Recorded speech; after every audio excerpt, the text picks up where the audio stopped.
That Note with Parker Whirling.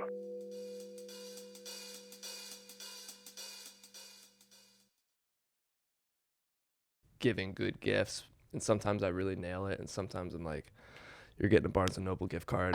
That's a good gift in my opinion. A Barnes & Noble gift card? Okay. Hell yeah. I'm glad you agree. Yeah. All right, well, let's get started. Naoma, thank you for joining me for the third episode of On That Note, back since the hiatus. I'm excited to have you on the podcast. How are you doing today? I'm doing so well. Thank you so much for having me, Parker. Of course, yes. I'm loving this fit. I'm loving the hat. Where did you get that? Well, if you know, you know. This is the OG Naoma and the Sundays merch. Nice. From our first show in November of 2022. Oh, wow. Shout out for the locals, Harold, for making this. And then the hat I found, I think like a year later, and I was like, well, I know what that goes with. Yeah, so it's this perfect. Is the combo, you know. And it honestly like perfectly matches the album cover of the album that you picked to open this show with, which is, what is it? Songs in the Key of Life, Stevie Wonder. And what made you pick this from the collection? That's a awesome album, and I've had a few people pick that one. Really? Yeah, it's a classic. But what figured. gravitated you towards that? I mean, Stevie Wonder is just the GOAT, like the best of all time. And I'm very inspired by his music and just his passion. And the way his songs make me feel, I hope to make songs like that that make people feel what I feel when I'm listening to Stevie Wonder. So, and honestly, a lot of I've done a lot of covers with my band Naoma and the Sundays, so it's just kind of full circle. Yeah. Which covers from Stevie have you done? We've done As. Oh, wow. We've done All I Do. Nice. Yeah. Just As is a tough one. That's As crazy. is my favorite song ever written. It's like 7.5 minutes too. It's so good. Insane. Yeah. So shout out Stevie Wonder. Shout out. There's so many bangers on that one. My friend bought that for me in high school because I had told him I wanted to get into Stevie Wonder, and it was like a little birthday present. And I didn't listen to it too much until like a few years later because I only knew the hits. The hits on there are like Sir Duke. Yeah. And what's the other one on the first side or second side that's like super popular? Oh, I Wish. Yeah, love that one. But there's so many songs that don't get like as much shine. I mean, it's a classic album, but in terms of hits, like Love's in Need of Love. Yeah. That one rules. But yeah, great choice. Love this album. I need to get that record. I don't have Oh, it. yeah. Yeah. Absolutely. Here, let me put it to the side. Quite the collection over there, too. Thank you. Yeah. Amazing. It's been slowly building for like 10 years or so. When I was in high school, my other friend tried to get me into vinyl, and I'm like, I don't have the money for that. And he took me to like a record store convention or like a record convention, and somebody sold my record player that I have now for like $40, and that was it. I'm like, all right, well, I'm cool with that. And then I bought one album for like $5. I'm like, okay, you know what? I guess I can do this. And then 10 years later, I have, I don't know, 100 something albums. And then it began. Yeah, it's cool to have you guys pick an album to kind of open the show with, because I'm always curious what people lean towards. Yeah. But I would love to talk about your debut album, which is called Goddess of Groove. Yes. Came out last year, right? October 4th. Yes. Yeah. Good vibes all around. Everything is like such a banger, you know, every song you have to dance. And what was the process like for making this album? I know a debut album is a big undertaking. Yeah. I moved to Atlanta November of 2021 with my brother and didn't know anybody. Took a huge risk of chasing my dream. So this album really was those 3 years of finding my sound, finding producers, finding my team, finding my band. And it's just ultimately just a collection of all the love from those relationships and friendships. And I could not be more proud with how it turned out. I'm just so grateful I didn't rush anything and let it take the 3 years, you know, because I think every song did what it had to do. And I don't think there's any skips. I don't think there's any, you know, that could have been on it, could have not been. I'm so proud of each song on that record. So Totally. Yeah. Yeah. Every song is awesome. I love the interludes as well. Thank you. Yeah. Those were kind of like the last sprinkles in there, because I have really a really good relationship, especially with Curtis Bryant, who did the Honor Myself interlude. Mm-hmm. And I just wanted him on the album somehow. And he's such a beautiful friend, such a beautiful poet. And then Nathan Wallace did the other music interlude, and his poetry, his delivery, just I needed on the album. So I'm really glad that they were able to make that happen for me on such short notice. Yeah. And with those interludes, did you know from the beginning you wanted interludes on this album, or did that kind of come later? Like, where did that inspiration come from? Honestly, no, I didn't think I was an interlude girly. Mm-hmm. But I think they needed a breath, because it's kind of like I Found Music is the only ballad on the album. So it goes, disco, upbeat tempo, and it needed that break. It's so nice to have that break, yeah, it definitely needed that break. It just shows off such a range. Thank you. Yeah. So I think it just felt right that it needed something. And then Nathan Wallace and Curtis Bryant completely delivered. Like, I was so blown away when they sent back what they had. And with that collaboration, did you give them any prompts or instruction, or did you sort of just let them listen to the song, write what they wanted to write? Like, what's your typical mindset when you're collaborating with other people, including the producers of these tracks? Well, with Curtis, I was so excited to just show a good friend of mine what I had made. We made One of a Kind on June 1st. That's my favorite, by the way. Really? One of a Kind. Yeah, I love that one. Great one to close the album with, too. Yeah, definitely was the closer. Just leaving on a good note of like such a feel good. Yeah, just like a self-reflection song of like, oh, I am divine. Like, that's what I want my music to make people feel. It's like, I am wonderful. I am special. I can do anything. Totally. So yeah, shout out Mathian, shout out Nico doing that sax solo. But shout out Nico for man, sure. What? That sax solo is ridiculous.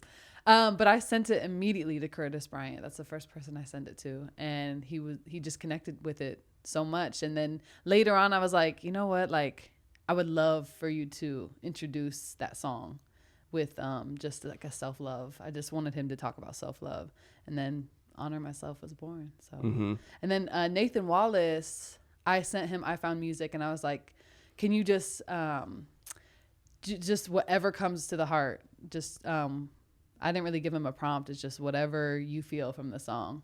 And so I think he really connected with it, with the message of just like how important music has been in his life. And so he was like, yeah, I would love to do something. And then he sent that back. And I was like, the delivery is insane. Wiping the tears away before you text him back. Gosh. Thank you, Nathan. Yeah, I love that interlude. His love for music is something that I can relate to. And just that feeling of if everything else goes in your life, at least you can listen to music and transport yourself back to whatever space you'd like to go back to. Yeah. What's been your relationship with music growing up? Did you have a musical household? Were you a musician from the get, like a singer from the get? Or did you sort of blossom into it later over time? What's the lore, the Naoma lore? Ooh, Naoma lore. I like it. I was singing out of the womb. Like, my siblings will tell you, I was singing every chance I got. Every day, everywhere. Always trying to, like, get an audience at family gatherings and stuff. I would just stand on the table and command. They watch me just make up a song, like, and then they'd be like, yay, good job. And then I'd keep going. I'm like, no, we're not done. Like, yeah, what do you mean? We got another hour. I loved the feeling of being in front of people and singing. Like, I just loved it. And then when I was 5 years old, I was in a ballet class, and they needed someone to do a solo. And my mom was like, I think you should do it. Like, I think you should do it. And I was super nervous. I was like, I don't know. Like, I'm nervous. And my dad has a video of it. And there's this moment where I'm on stage. First of all, it's like this garden ballet we were doing. I don't really know. And I was the carrot. The main lead. No way. I was a carrot. So I'm dressed in this carrot costume. And I'm like, you have this moment where I'm like terrified. I'm like looking at everyone. And then I take a deep breath. I like close my eyes. And I smile and I start singing, and I'm 5, and I'm like, I don't necessarily remember that moment, but like just to see my little self like have that reassurance of like, no, you got this, open your eyes. And she just like killed it. Wow. So I grew up singing. My dad was a musician, a alto sax player. Okay. He was in a really competitive jazz band in high school and college. So he kind of put me on to a lot of just like jazz classics. And but another layer to this is I grew up really religious. I grew up Mormon. Okay. Whoa. Yeah. Whoa. Tea. Let's get into that. That's tea. crazy. So I wasn't allowed to listen to a lot of things, like as far as like pop music. Uh-huh. I didn't know about things till way later. Like Lady Gaga, for example. Oh yeah. I did not. Lady Gaga was like a huge no-no for Banned. Yeah. for Mormons. So I remember the first time I saw a Lady Gaga video. One, I thought I was going to hell. Of course. Straight to hell. Which but one was it? Obsessed with it. It was Judas. Judas. Okay. Yeah. Oh yeah. Isn't that like super like religious Yes. iconography? And that was the thing too. But I was like, what, maybe 12, 13? Okay. And I remember just being obsessed with it. Just like obsessed with just the sound and just like the dancing and the creativity. But I also felt like I was going to hell afterwards. Right. It's just messed up. Damn. That's so crazy. That's a whole nother part of it. Is, you know, I was late to like pop music, I guess. How did you wrestle with that? I mean, that's not everybody has that kind of experience with music having, I don't know, having any sort of guilt necessarily intrinsically at the beginning of their musical journey. So what was it like overcoming that? And, you know, how was that process over the next few years? Or Yeah, definitely like leaving the church. I left the church around 16. Definitely like you have to retrain your brain to like, I don't think there should be any shame attached with music. You know, I don't think there should be any guilt or shame or like negativity with music. It's expression, you know? And so it definitely took a lot to be the artist I am today too, who I promote freedom in my music. I want you to feel alive and free of shame, free of guilt. That's a lot of the reason why I make the music I make, actually. Just to kind of free my younger self, I guess. Whoa. Yeah. Totally. I mean, your songs are so positive feeling and fun. So it makes sense that it's like, it feels like a celebration of leaving that time of your life, like you were saying. Totally. When you think of artists who do that for you and make you feel that way, who comes to mind? Immediately the like feeling of just like total confidence and assurance in myself. Beyonce. Totally. Like watching Beyonce, you feel empowered. Just watching her be so in her body and so like powerful. Definitely Beyonce. I mean, the disco divas of the 70s and 80s are like totally my inspiration. Shaka Khan, Donna Summer. Yeah, I saw you did a Shaka Khan cover. Yes, Tina Marie. Like those ladies just took it down. Like there's not a lot of performers doing what they were doing in today's world. So, yeah, shout out the women that just are so powerful. Even like the local artists here in Atlanta. Totally. I get so much power from Young Yana. Oh Young my Yana. gosh. Young Yana, come on the pod. Oh my gosh, Your Jasmine invitation. Dene, and she just moved to California, but like these women, Ari the Gem, like they're so in their power and in their feminine, like divine feminine, and I'm just really, really inspired by them, and it's really cool to call them friends as well. So, Totally. Yeah. Yeah, it's a great feeling when your friends you are genuine fans of, and you know that they feel the same way about you. Yeah, it's a really cool space. I'm really grateful for the underground music scene in Atlanta right now. It's awesome. I really do love it here. It's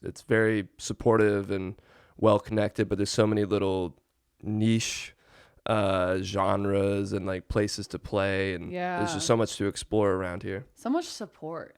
Totally. I went to a show last night, Shamba and Young Yana, and a few other artists, and just the love and the support was just so real. And that's what builds up an artist, is when your city really has your back like that. So yeah, the love is real in Atlanta. I'm curious, you've been doing music for a while and a 3-year process on an album, obviously you're going to learn some lessons along the way. What are some of the biggest lessons that you think you've learned over your career, or more specifically, lessons that you've learned during the making of your debut album, Goddess of Groove? I think a big thing is trusting myself as an artist is huge. I'm working on building trust outside of music too. Just when you have trust with yourself, you have self-discipline. And when you have self-discipline, you can grow. You can enter that new chapter that you've been craving, that you've been wanting, yearning for. So trusting yourself and trusting the process, like it takes years, like to make something you're proud of. But it's so worth it to let things flow and let, the music kind of unfold naturally instead of trying to force it or like trying to, really, that's the word, force something good, Mm-hmm. You have to sometimes go through life experiences to write the song that is your hit, so just letting life just flow. And we are so hard on ourselves, I think, as artists and as humans.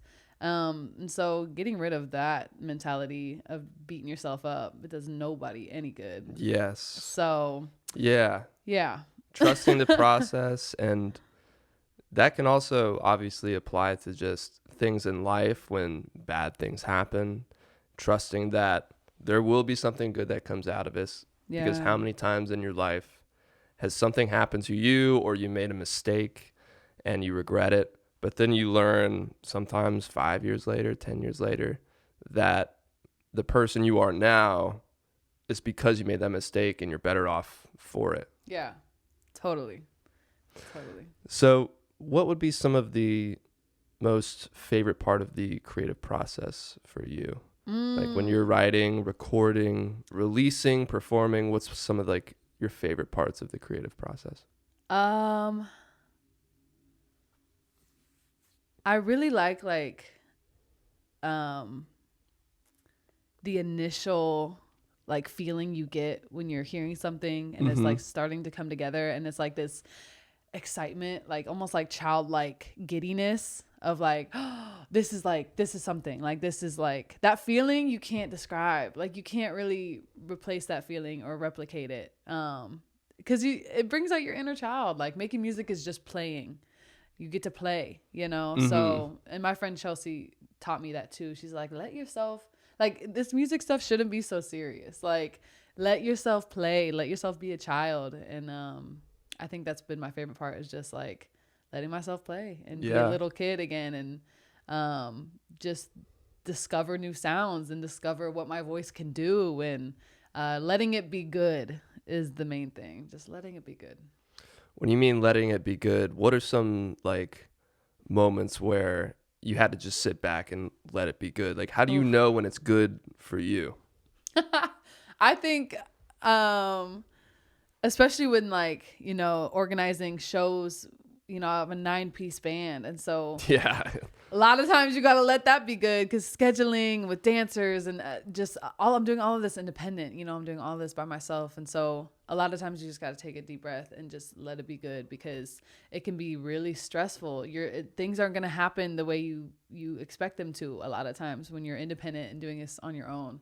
And just so, you have to be respectful of people's lives and what they have going on, because ultimately, they love to do what they do, but they are doing it for Naoma. They're doing it because they, love me or believe in me. And I, a lot of times, forget that. And I'm just, like, it has to be this, it has to be perfect. right.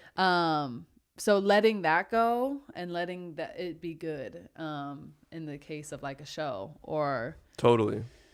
an audition or Yeah, I mean, it goes back to trusting the process, and trusting the people yourself. around you, trusting Yeah. yourself. Yeah. And I'm honestly just like really full of gratitude for everyone who has helped with this album and been a part of my journey, my musical journey so far, because it took a village, like for videos and just costuming, and like I'm just really, really grateful. Anyone who's had their hand in this Goddess of Groove album. Yeah, shout out to all the Shout homies. out. You know who you are. And Kitty. you said costuming, right? You really do have a strong vision for everything around your music. Thank you. Where does that come from? Do you have artists that inspire you when it comes to specifically visuals? I know we talked about Lady Gaga, clearly Yeah. icon with all of her visuals, but yeah, who comes to mind when you think of that? Man. I don't know if a specific artist, but I'm really inspired by like burlesque. Especially in the 70s, 80s. Josephine Baker would be one. Okay. I'm just really into like the frills and the feathers and the diamonds and the pearls and the everything feminine, and just I'm really inspired by burlesque dancers and just the confidence that they have. And when Chapel Rowan blew up this past year, it was just kind of confirmation like the world is ready for pop stars like us. You know, I was like, oh yes, just like every outfit is just serving a whole new look, and it's fabulous and fun and free, and it was really exciting to see her blow up. That is so true. I didn't really even think about that part of her success being such a cool thing to witness, of like just the, I don't know, the grandiosity of it, and it not necessarily being like too cool in a way. It's like everything is big, everything is colorful, everything is shiny, and it just shows like you can have that still in this space. Like there's so much room for different types of pop stars, rock stars, whatever. Yeah. And it's cool to see people taking different avenues and creating that space for other people. For sure, yeah. And even when I look at Cher and like her everything she did was just big and just grand and fun. And I want to bring pop stars back like that. Totally. You know? Totally. Like, yeah, no, I think the world's ready for another disco diva. Yeah. It's been a few decades. No, I'm with you. Hello? What's your favorite track that you have on this album? Personal favorite. I know it's hard to pick. You know, it changes every day, but consistently I think Can I Call You Baby just hits. Yeah. It like tickles my brain. I don't know. Like it just every time I will never get tired of it. Like I think also too Rizzo, Aaron Rizzo recorded that one. Shout out Friend Aaron of the Rizzo. pod. And it was just such a fun session. I was actually late to a flight to New York in this session, and Rizzo's like, listen, like you're gonna miss your flight. You have one more take to get this right. And it was the end take where I'm like, I needed to like to blow, you know, I needed like just big vocals. And he was like, all right, you got one more take. Like, I'm not letting you miss your flight. And so it's like the, at the end when I'm just like blaring. Going for it. I had that one take and we got it done. And I ran to the airport, barely got on my flight. So it's just that memory of just like, that pressure. Rizzo was like, listen, you have one take to kill this. And sometimes you really need that. You do. I was like, thank you, Rizzo. Like you got it out of me, you know? And then I made my flight and went to New York, and that was just. And you made a hit. Yeah. It was just like, I remember listening to it on the plane and I was like, yes, that was it. So I'll just always go back to that one. Sweet. Which one proved the most difficult to record? Ooh. Maybe just challenges or hiccups that came around while you were trying to make it. I like that question. Let's see. All to Myself was after, actually right before the interludes. I added on the interludes, kind of like the last track we worked on. Victor Gacina, who's an artist out of Indianapolis, artist, producer, phenomenal human, great friend of mine. We went to high school together. Oh, cool. He sent me this demo and I had the album. It was done. And then he sent me All to Myself, the demo. And I was like, okay. I was like, hold the phone. It needs to come right after Can I Call You Baby? So, and right before Permission. It was like the perfect little add-in, and it's a short song. It's like a minute 30. But that one, I think there was just a lot of back and forth of just like what I wanted from it and what Victor wanted, and like it ended up being like the perfect combination of what we both wanted, and I think it turned out perfectly. But that one was a little bit hectic of just like, oh shoot, I had to submit, I had to get this album in to get it out on time, and now I want to go back in the studio and lay this one down. But I'm so glad that I did. I think it just turned out so good. So shout out Victor Kachina, you knew exactly what you were doing. That's actually the only song on the album I didn't write. Oh wow. It was all to myself. So that was all Victor. So cool. Yeah. What was that like doing that? Did it feel weird at first? Like, what was your experience, singing something that someone else wrote? I haven't had too much experience with that, but I think because like Victor and I are just so in tune musically, it felt like it was a song I wrote. Yeah. It felt really natural to sing the words. A lot of the confliction was more so with like vocal choices I was making and production and like how to make it just the biggest we could make it, because each song I just want to take you on this like journey of just like, whoa, I gotta run that back to catch certain things again. So I just wanted it to be impressive, and people, that's the one that people are like, why is it not longer? Like I need more of all to myself. And so I might one day have a little feature or extended version. Yeah, an extended version, because people really seem to gravitate towards that one. Totally. I do like I like the shortness of it, just because it kind of feels like a bridge between those two songs. And it's a nice, kind of the way that the ballad is a nice change of pace. Yeah. It's kind of cool to get something just a little bit different, adds another layer to the whole album for me. I think it's a really good introduction to Permission, too. Totally. Because when I was listening to the album... That's my second favorite, by the way. Really? Yeah. Oh. I wasn't sure. Like, I listened to it last night again, and Permission came on. I'm like, yeah, this is my favorite. And then we got to One of a Kind. I'm like... I don't know. I think this is the one. But I'll take that. Permission number 2. That's good. But it was like the perfect kind of, because Can I Call You Baby is really funky. And then that All to Myself is kind of that bridge to like this Permission. Yeah. Hello, big disco, song. So totally. Shout out Victor Kachina. Love you so much. Shout out. And if somebody came up to you, new artist, wants to release their first track or first project, and they want some advice from you, what would you give them? Ooh. Trust yourself. I know we've talked about that, but really, really, really, really, really dive into yourself and figure out what you want to give to this world. Like when you're making music, you have to love what you're doing. And yes, you're doing it for yourself, but you have to ask yourself, what am I giving the world? What feeling am I giving the world and my audience? And I would say just really trust that vision that you have and respect your gift. Like you are feeling these feelings of wanting to create for a reason. They're not random. It's not a coincidence that you have a talent that you have. It's very spiritual, and it's a blessing to recognize that gift. A lot of people go their whole lives and they don't recognize that they have a gift to give to this world. So take it seriously. Take your craft seriously. Honor your craft, and take your time with it.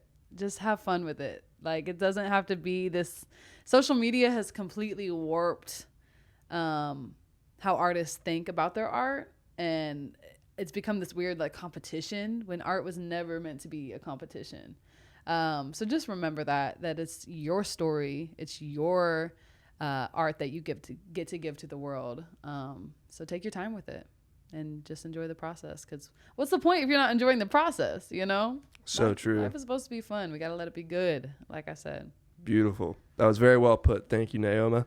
We're going to take it over to the last 5. We're just going to pick 5 quick questions from this bowl, and then we'll be out of here. All right. So if you want to give it a little zhuzh, shuffle it up.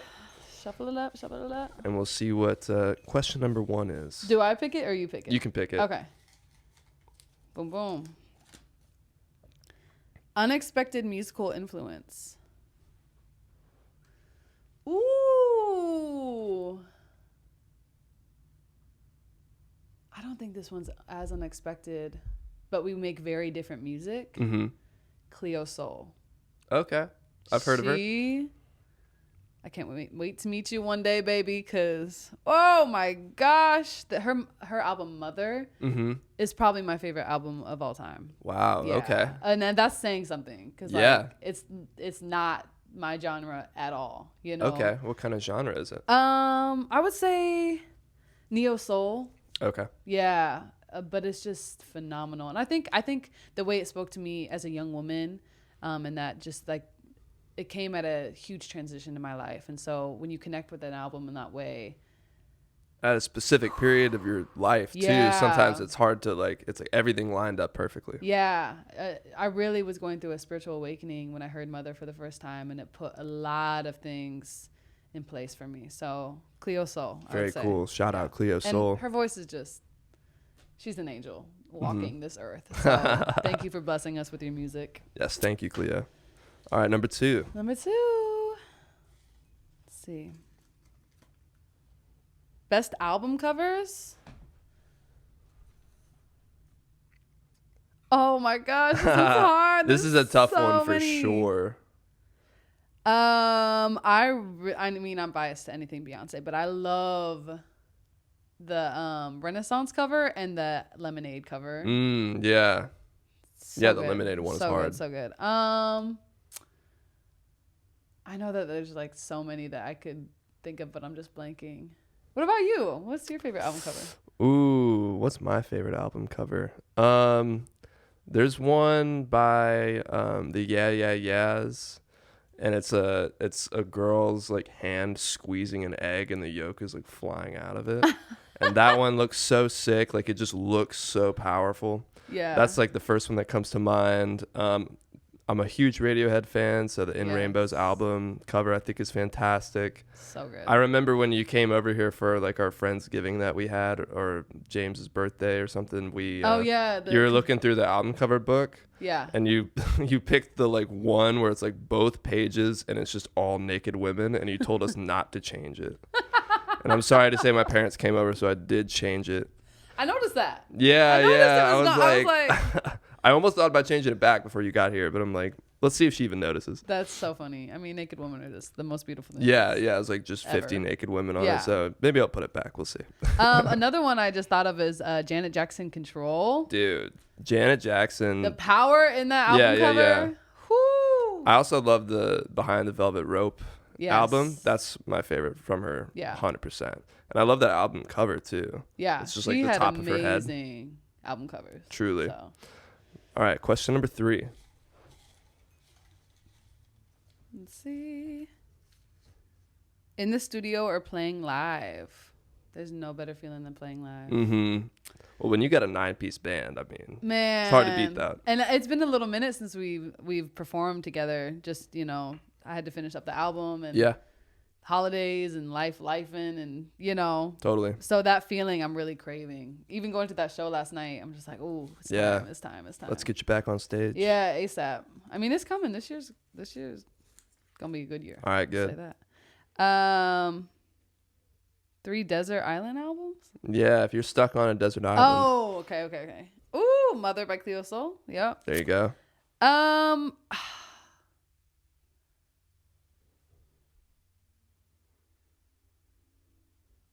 This may sound weird, but Blonde by Frank Ocean. Yes, dude, let's go. If I'm Now- on an island, I kind of want that. yeah, Yeah. you're speaking my language. That's Yeah. one of my favorites of all time. And then Beyonce self-titled. Totally. Yeah. Sweet. Wow. Yeah. Was that 5? No, that it was 4, right? 4. Yeah. Okay, cool. Last one. Here we go. Best worst decade of music. Best decade of the 70s. No question. Nice. No Great. What's the question. worst? Worst decade? I think the decade I relate to like the least is probably the 2000s. Oh, okay. Even though that was like my childhood Yeah, and stuff, yeah. but like those like club obnoxious Totally. obnoxious songs like they just sound like cocaine. I like Yeah. I'm like I don't know, I can't really get into them. They're nostalgic for me.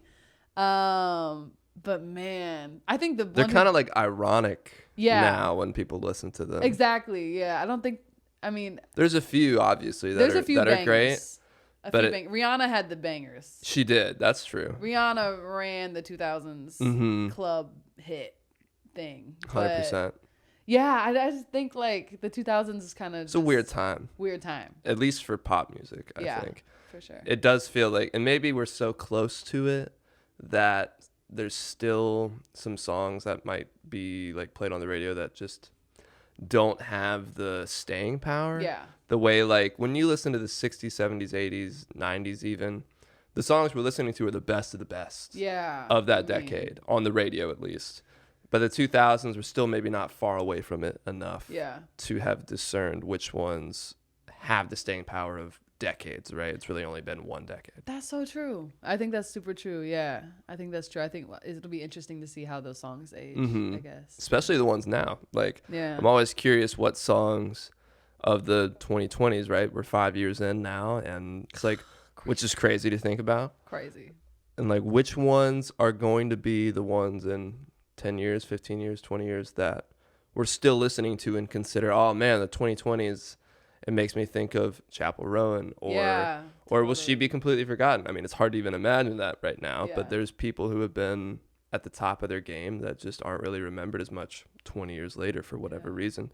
And some people Yeah. get a lot bigger 20 years later for some reason, you know, Right. like they were ahead of their time and they weren't appreciated in the moment. Yeah, very true. I think I keep that in mind when like making the music that I make. I'm like, I wanna reach every generation. You know, I want to be able to.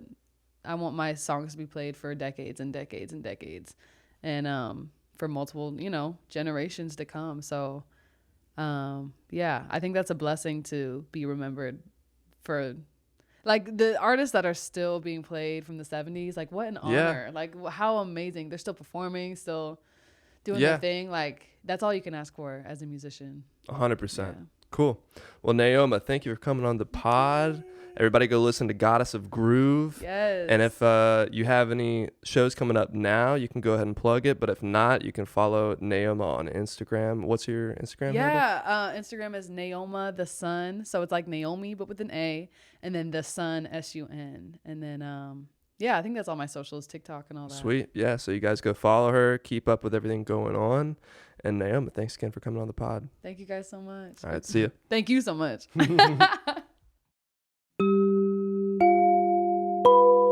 On that note, with Parker Whirling.